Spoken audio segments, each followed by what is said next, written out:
Welcome back to the channel, guys. As we told you before, we're going to be doing more training, and today's no different. Ryan, isn't that right? That's exactly right. We're at Bullseye Marksman today, and last time we were here we did an IDPA match, and I won.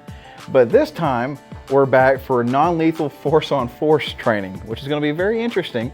We're going to go in here, DJ's going to help us out, and we're going to do some scenarios and see how we react. I'm going to shoot Ryan in the face. Well, DJ just dropped off these waivers saying that we won't sue if we get shot in the other regions, I guess. If you steal my identity, please return the $4 I have. So we're kind of in the classroom, the staging area right now, and you can see all this gear that they have laid out. Obviously, safety is going to be a primary concern when we're doing this because we are going to be shooting each other with these simunition kind of bullet, rubber-tipped rounds. You definitely don't want to catch one in the kiwi, in the kiwis, or in the face. And so that's why we're going to get all this protection going. And these things are really cool because when they hit, they mark you. So you'll get to see if you're being accurate. We're about to do something really kind of fun, and DJ's setting it up right now. We have no idea what the layout is going to be at all. We are going into this blind. There's going to be several scenarios that we undergo. We don't know what they'll be, we don't know what they look like, and we're just kind of waiting here. Everybody else is in there getting it set up right now. So, can't wait to see. Oh God! I think I just bent my finger. Oh, knife. Go for the knife. Go for, oh, there's the phone. Go for the knife. Go for the knife. No! Hold on! I got it! I got it! No! It's like that scene from Saving Private Ryan. I picked the wrong arm. This is what happened. You're dead. At the King of Camo when we were left on supervisor. Having to play. Hold on. There's no weaponry. That was the most exercise.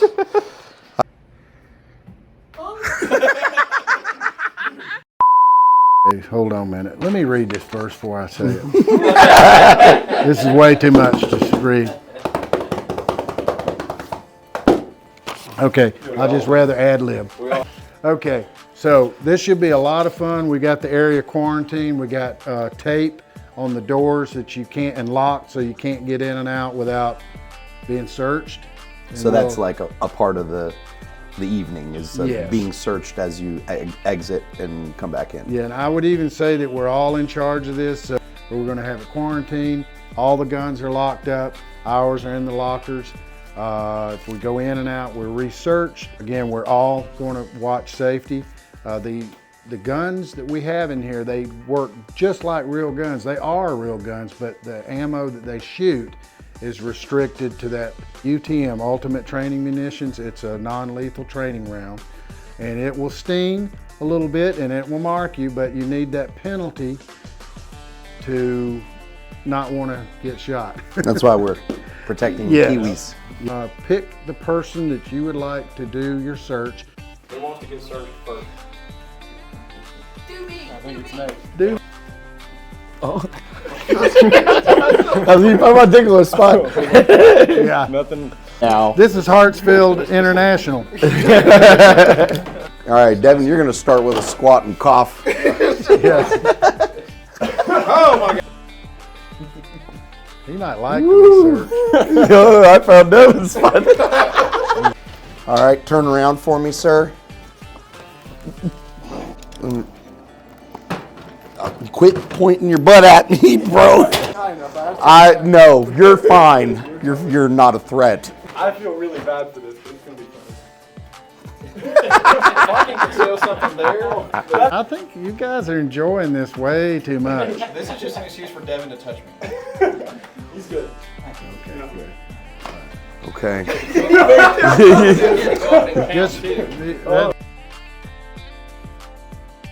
had some really simple scenarios lined up first, and what we're going to do is run through those. I think it's going to reveal some things about timing and action versus reaction, some common myths.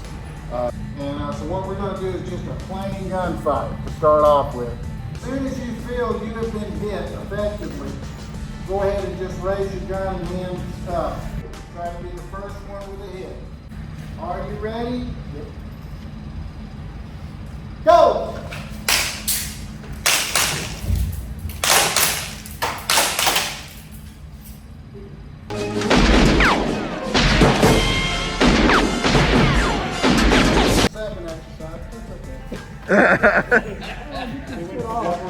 Their training kicked in. Go to cover. Okay, so we were going to use the cover in the next exercise, but we'll, that's okay. At least they had the instinct to seek cover.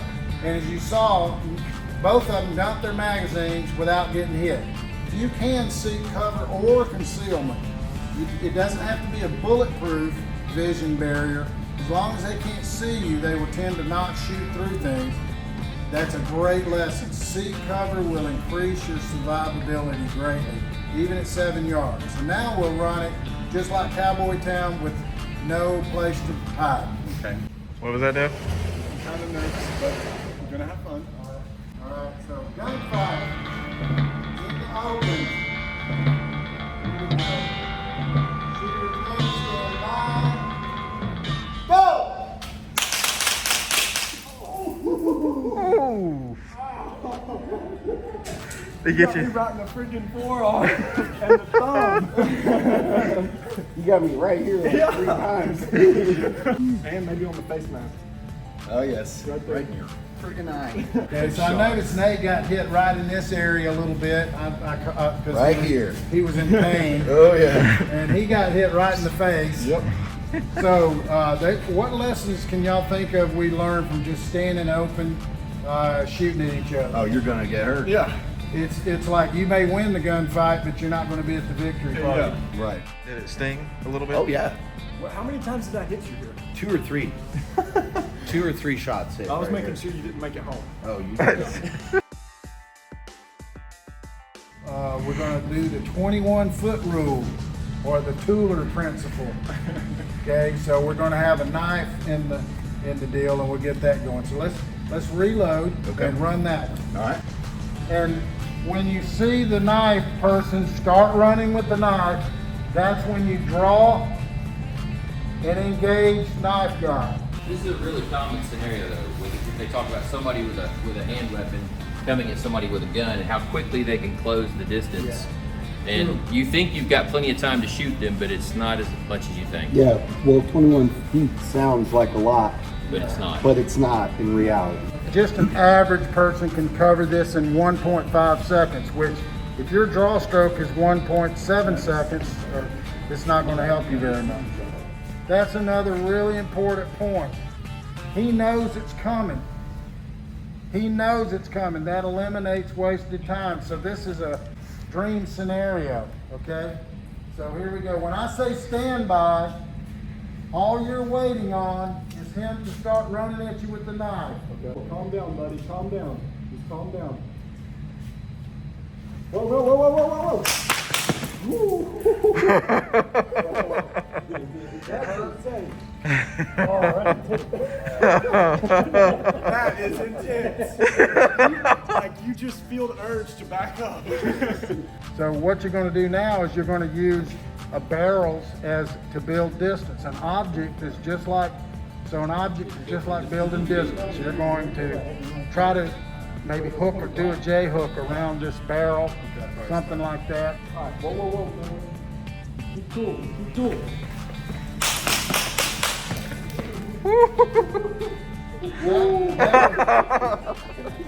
So that would have actually been really good if he was hitting you. He's hitting me in the knife hand. What I wanted to do here is not give you the solution, but it's just to show you some realities of what you might fantasize that you can or cannot do, to show you how difficult this is and how important it is to build distance. Devin is going to come at Nate with a knife. We're going to do Israeli carry. That's where they have a policy of having their gun unloaded. Okay, an empty chamber. There's a magazine in it with ammunition, but they would have to rack it first before they can engage the bad guy. We're going to see how this works out now compared to what we did earlier. He's still got to draw rack the slide, and then engage. Let's see what happens. I did. Look, I didn't mean to sleep with a girlfriend. It was an accident. It was a mistaken identity. All right? Hey! Oh, wow. That is insane. So, wow. That is different. Compared to already being chambered, that took a lot longer, didn't it? Yeah. And what was the difference as far as having to rack the slide versus already being chambered? Just the extra time it takes to rack the slide and then get on target.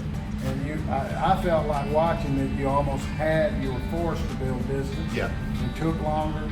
It probably got your heart rate way Definitely. up. Like in real life, that it may not go down that way. It may go from 0 to 100 way quicker than that. There's just all this adrenaline and then confusion in your mind. Okay, I gotta do this, I gotta do this, I gotta do this. And he's coming at you, and you gotta create distance, and you gotta load around into the chamber and then get him on target before he gets to you. That's a lot. That's a lot of pressure. If you didn't have a gun, just having to do something like that, facing down a gun, that was, for the first time, that was insane. Yeah. Just the thought, even though I knew it wasn't a real gun, thinking Don't bring a that knife part. to the Yeah, gunfight. yeah. So I have a question for you. Are there times where you would absolutely not draw your gun with a knife coming at you? Let's say you didn't have time to draw it. All you're going to do is occupy that other hand. Yeah. So you may be much better off at 5, 10 Controlling- feet, trying to control it. controlling them and then getting your firearm. Now with an active shooter, the most effective type of stopping of an active shooter, the most effective record statistically, is just a regular, average, good person who's armed and present when the shooting starts. So the whole goal here is that we're trying to get in there as quickly as possible and stop the clock. That's it. You need to get in as close as you need to get, either moving or static. You may run from one spot to the other and start shooting. You may shoot in open, you may shoot from cover. Sort of the decision process there is that you want to get as close as you need to get to make every round hit, because if you miss, you know what's probably going to happen with lock. Okay, so one at a time. You're just an armed citizen, good armed person present when the gunshots ring out. What you're going to hear in most active shootings in schools, churches, it's going to set off the fire system. You're also going to get reports of firecrackers, police calls to 911. Somebody's firecrackers. That's just what it's going to sound like. So if you're going to hear gunshots, the gunfight has begun. Don't run in there and say, "Stop, stop, drop your weapon." Don't do that. Every shot is alive. All right, Nate, you're the first one in to respond to the active shooter. Yes, so I'm just a good Samaritan hanging out at the mall, and suddenly something breaks out, and I go take him down. As soon as he hears the screaming and gunfire and all that, he's going to head toward it. You're going to help me. We're going to be innocent people. We're going to squirt out somewhere and kind of confuse him. The active shooter is going to be facing that way, the other way, pointing the gun at victims. And so he's going to walk in and he's just going to see what's going on and hopefully stop it.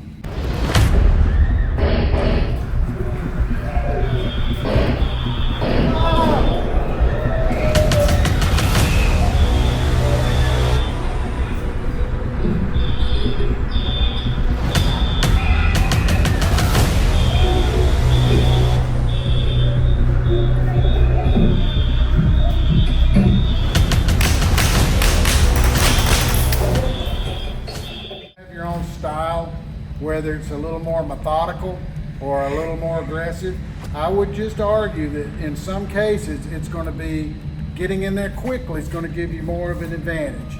So if you're going to hear where those shots are coming from, you're going to know what room it is. Did he hit you pretty accurately? You hit me under the arm and on the arm right here. So in the chest and in the arm. 2 rounds here and 1 round here. So that 2 right probably would have stopped him right there. So. That's cool. Heck yeah. Yeah, from your end.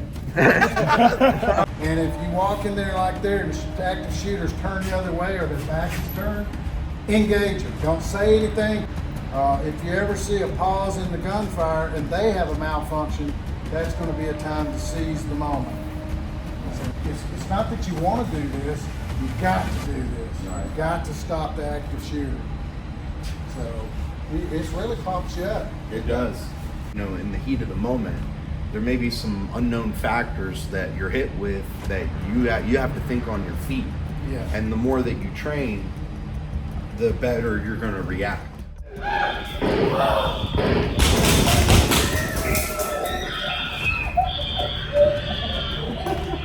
All right, so Devin just ran that last scenario, and he took off so fast I couldn't even catch him and to see what he did. So we're gonna run that again.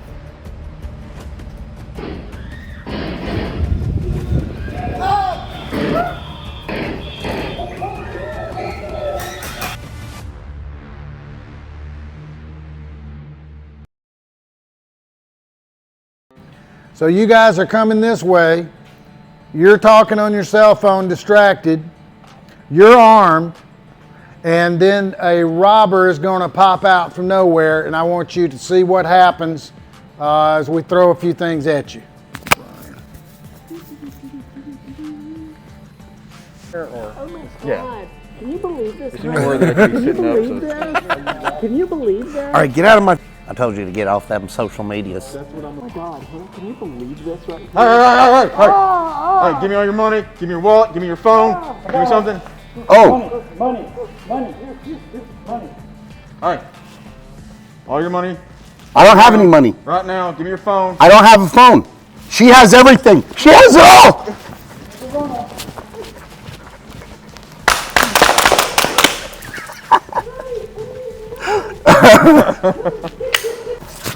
I was going to divorce her anyway. You hit me twice in the crotch. The second bad guy adds complications to your plan for counter ambush. And if the second bad guy had come in on the gun guy, he pretty much would have had no option. So they would have taken your gun, taken your valuables, and you'd just been hoping and praying that they wouldn't shoot you. Okay? It did throw me off when I looked over to where Devin was and you took off, because I was like, well, crap, okay. But I knew my guy had him, so then I just reacted to it. I looked this way and I just see Nate pop out, and I was like, okay, cool. I was about to divorce her anyway. Those are two really good shots. That was not planned by me, by the way. Right I here. didn't see anything out of this visor. So what we're going to do is we're going to have a home defender seated at the table eating scenario. Their gun is in a safe locked in this lock box. So they hear somebody breaking in, or they see them coming in from the front, and they come retrieve the firearm, take a defensive position of cover. So when the person coming in, he's going to engage them. The big thing is that he's got the advantage of action versus reaction if he's in a defensive position. So that little quarter to half a second of reaction is going to give him time to get some very accurate rounds on. Just here at the table eating dinner, and this methanite from Dawsonville tries to break into my house, and I need to react and eliminate the threat. Okay. So Devin's gonna play the aggressor, and he's interrupting my dinner. Go!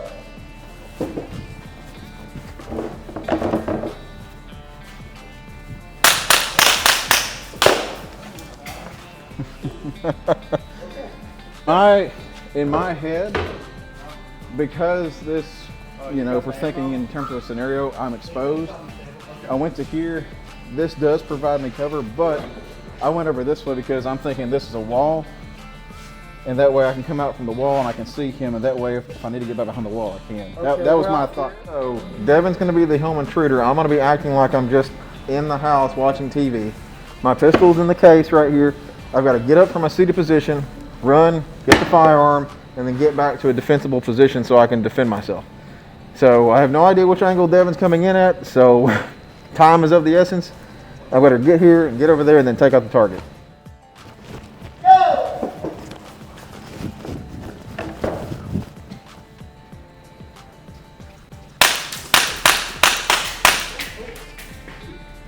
Okay, so last scenario, Nate's gonna be defending his home with a nice little weapon system here, and I'm gonna be the attacker. So we hope you guys got a lot of enjoyment out of this video. We hope you like and subscribe, and maybe we taught you something today, maybe we're just idiots, but we hope you got something out of it. Are you ready to defend your home, sir? Yes, I am. The Russian is coming out the middle. Okay, let's go. This guy don't know what he's talking about. Oh God. Say hello to my little friend! Don't forget to like and subscribe. We'll see you on the next one.